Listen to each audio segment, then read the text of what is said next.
मलाई राम्रो लागेको छ, त्यस प्रकार मैले त्यो सन्दर्भ जोडेँ। र अर्को सन्दर्भमा चाहिँ यस्तो महान कार्य गर्ने, सामाजिक कार्य गर्ने व्यक्तित्व लीला राईलाई धन्यवाद दिइराख्नु भएको छ। तर म उहाँलाई धन्यवाद सुरुमा दिन्न।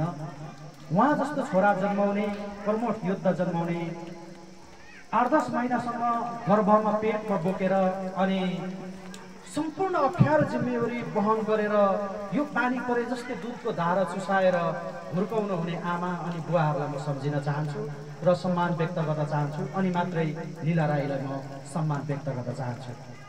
अघि उहाँले छोटोमा भन्नुभएको छ मसँग पैसा भएर होइन यो गरिराखेको यो कार्य।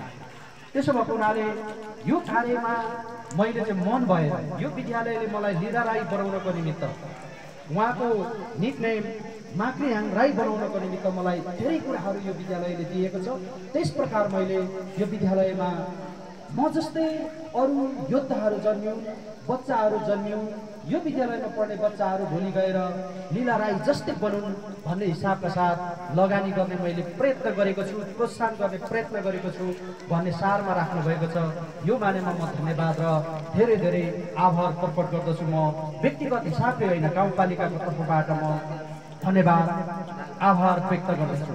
किन गर्दछु भन्दाखेरि लीला राई जस्तो व्यक्तित्वहरू धेरै बन्नुभयो पौवादुङमाको हकमा। म तपाईँलाई थोरैमा भन्न चाहन्छु, तपाईँहरूले ध्यानपूर्वक सुनिदिनु भयो भने हिजो किराँतकालीन राज्य व्यवस्था यो मुलुकमा सञ्चालन भइराख्दाखेरि पौवाथुम खेसाङबाट करिब करिब हिजोको 17वटा गाउँ विकास समितिहरूलाई राज्य शासन गर्ने थलो भनेको पौवादुङमाको यो अहिलेको खेसाङ, पहिलाको तिवारी भन्ज्याङ गाविसको चाहिँ यो 9 नम्बर वार्ड, 8 नम्बर वार्ड र 6 नम्बर वार्डको केन्द्र खेसाङबाट सञ्चालित हुने रहेछ एउटा राज्य सत्ता।